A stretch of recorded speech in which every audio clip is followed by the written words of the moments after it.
Nous poursuivons maintenant cette émission avec l'Algérie dans un discours prononcé ce lundi 2 septembre depuis la ville de Ouargla où il était en visite de travail. Le chef d'état-major de l'armée algérienne, le général Ahmed Gaïd Salah, a demandé que le décret permettant la convocation du corps électoral soit publié le 15 septembre prochain. Cette publication ouvrirait la voie à une élection présidentielle avant la fin de l'année. Cette prérogative revient constitutionnellement au président par intérim Abdelkader Ben Salah, alors qu'une grande partie du mouvement de contestation populaire estime qu'un scrutin n'aurait pas de sens avant la mise en place d'institutions de transition. Mais l'armée et l'autre veut aller très vite. David Djagbavi, les injonctions, il faut les appeler comme ça, du général Gaïd Salah au président par intérim, ça montre clairement que le président par intérim n'est qu'une sorte de marionnette, en fait. Mais qu'est-ce que ce général vient chercher dans ces questions qui ne concernent en rien du tout l'armée algérienne? Est-ce que c'était à ce général de donner des injonctions au président intérimaire pour convoquer l'électorat algérien? Est-ce que c'est ce que la constitution algérienne définit? Je dis non. L'armée n'a aucun pouvoir de s'ingérer dans les affaires gouvernementales, surtout en période de transition, puisque c'est le président actuel au pouvoir qui a le droit ou qui peut convoquer l'électorat. Ce n'est pas à ce général. Mais le général était où? Pardon, ce général était où lorsque le peuple algérien manifestait pour faire partie de Bouteflika? Il aurait pu prendre la responsabilité et s'imposer comme il le fait si bien aujourd'hui. Mais il faut à un moment que l'armée arrête de s'immiscer dans les affaires politiques de ce pays. Parce que c'est cette armée qui a amené ce pays dans la situation dans laquelle ce pays se trouve aujourd'hui. Et il faut aussi avoir du respect pour les institutions étatiques. La présidence de transition, c'est une institution. Elle est incarnée par une personne qui a tous les pouvoirs de ce pays. Et l'armée ne doit qu'accompagner, soutenir et respecter les décisions qui seront prises.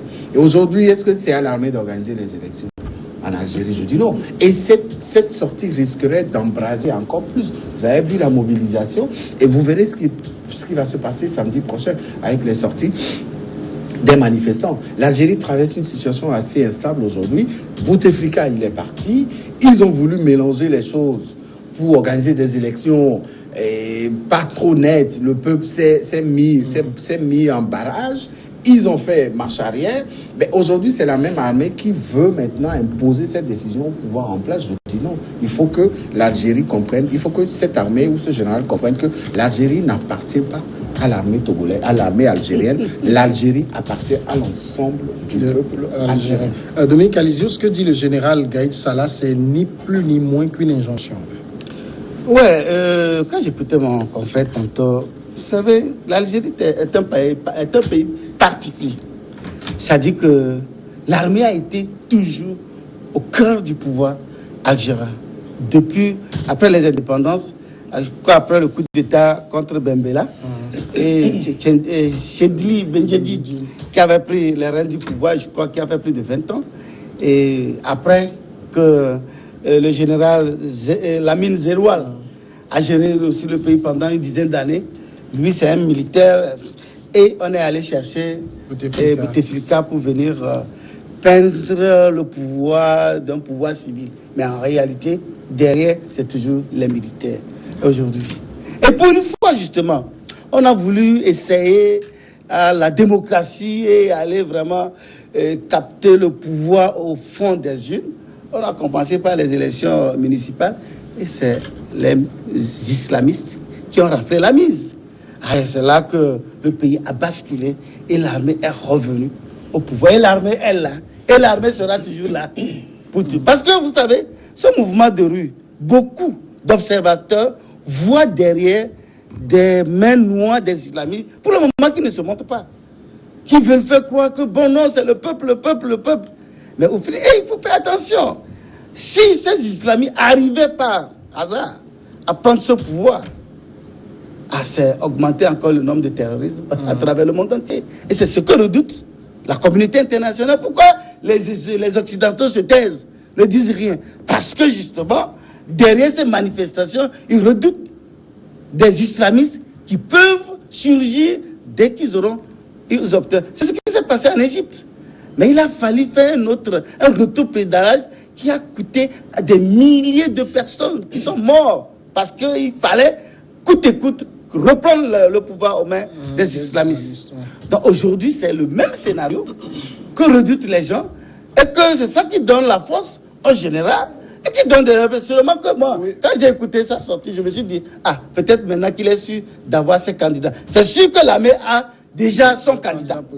Peut-être qu'il a d'autres encore pour jouer le jeu. Au moins, Dominique, il aurait quand même pu le faire de manière respectueuse du protocole. Normalement. Et que ce ne soit pas une sortie publique qui sonne comme un ordre. En réalité, et c'est ce qui est un peu bizarre et un peu inadmissible parce que il se présente comme c'est lui le chef de l'État et non le président intérimaire. Par exemple, les arrestations qu'il y a eu, c'est lui qui donne des ordres. C'est lui qui donne des ordres. Finalement, et de toutes les grandes actions, c'est lui. Bon, c'est que justement, il est sûr de certains soutiens, puisque le président intérimaire, sûrement qu'il n'a pas l'étoffe nécessaire ou ne maîtrise rien en matière de sécurité, il ne peut rien. Donc finalement, ça lui a ouvert vraiment le champ libre.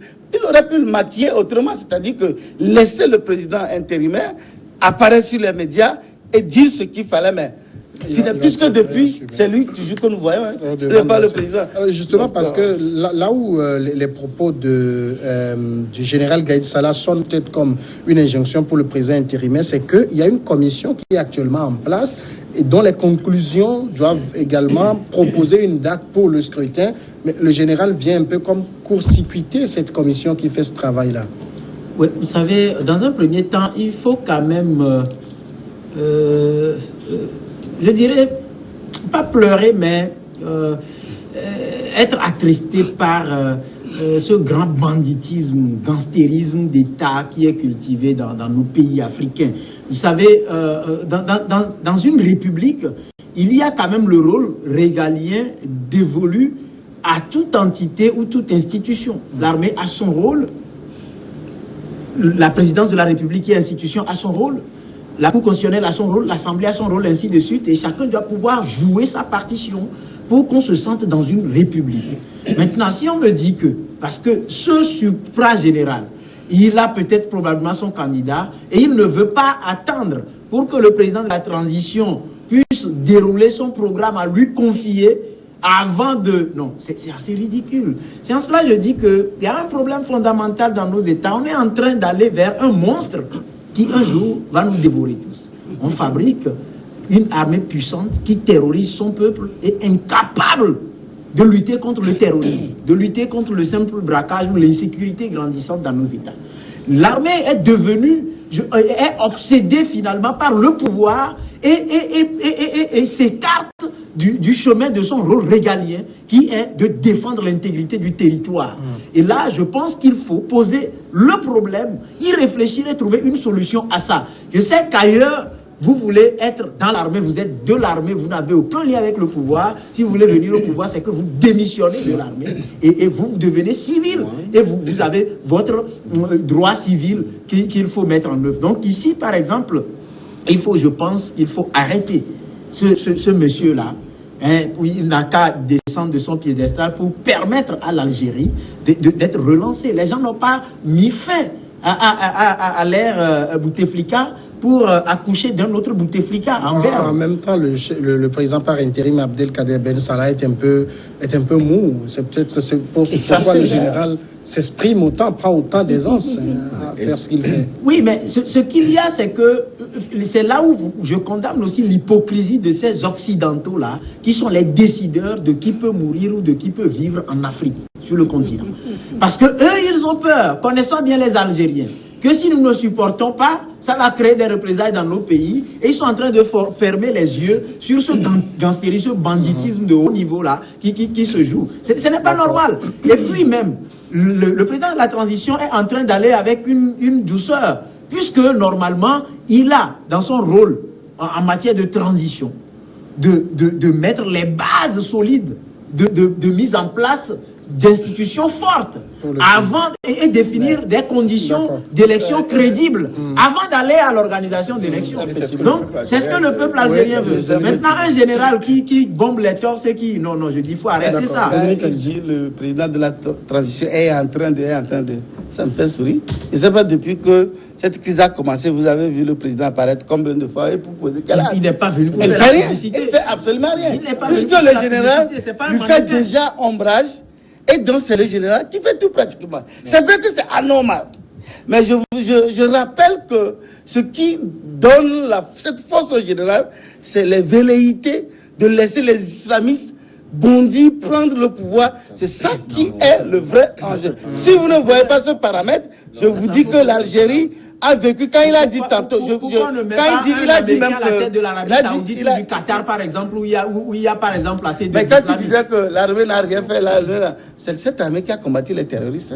C'est elle qui a su combattre efficacement ceux qui passaient leur temps à égorger des gens. Ou bien vous avez ignoré l'histoire récente de l'Algérie, où chaque jour que Dieu fait, on nous rapportait, où les médias nous rapportaient 100 morts, 50 personnes tuées, tel. Et c'est cette armée qui a réussi à maîtriser.